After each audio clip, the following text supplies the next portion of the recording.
Hey everyone, it's Marika from Herasphere here, and I want to talk about the Women's Health and Fitness Summit because it's coming up in like 2.5 weeks. And for those of you who haven't got your tickets yet, you better get out there and get them because they're going to run out real soon. If you don't know about the Women's Health and Fitness Summit, it's the 10th and 11th of November at the Grand Hyatt in Melbourne. So for all of you living in Victoria, no excuses for this one because you've got a really short journey. There's a whole bunch of us flying in from Perth, and I do believe there's quite a few from Sydney and New Zealand as well. So those that are local, just get in there.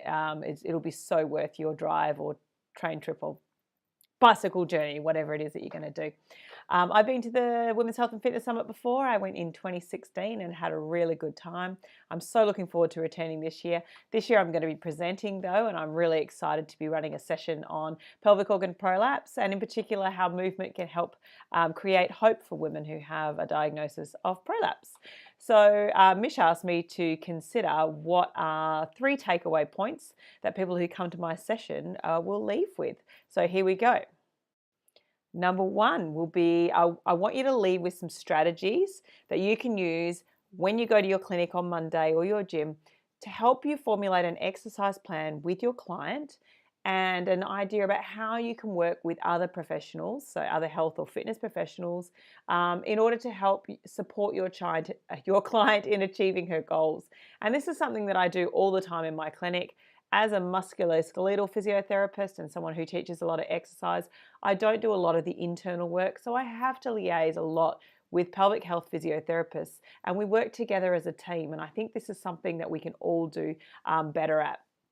Number 2, you're going to have a better understanding of some of the other factors that can affect a woman's experience with pelvic organ prolapse and how you can help your client discover some of those for herself. So what I'm really talking about here are we talk a lot about the biological side of things. We talk about the physical side of pelvic organ prolapse, but what I'd really like to address is more the psychosocial things. So what are some of the influences on a woman's experience with pelvic organ prolapse? And that might be things within her family or in her work or in her self-belief. And we're going to explore some of those. And the third and final thing is I want you to walk away with a really good awareness of some of the words and phrases that you need to listen out for when you're working with your client when she describes her journey with pelvic organ prolapse.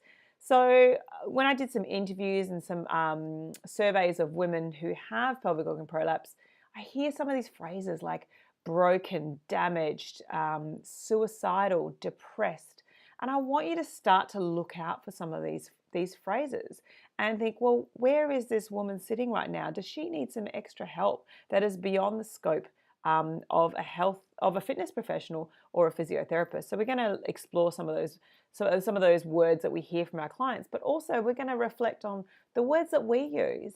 And do we use words and phrases that can be damaging to our client and can take away from their sense of confidence in their body or sense of self-worth?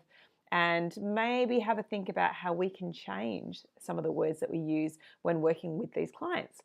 So in a nutshell, that's what we're going to do in the session. It's going to be very interactive. It's not just going to be me standing up there going blah, blah, blah. We're going to actually do some little bit of role playing in partners and jot some notes and really work out some plans on how we can work with these clients in order to achieve the best outcomes. So I hope to see you there in a couple of weeks' time. I'm really excited to meet Molly Galbraith in real life. We do a lot of work together online. Also, so many other amazing presenters. I'm really excited to experience what the Women's Health and Fitness Summit is all about. So I hope to see you there. Get in now and get your tickets, and I'll see you soon.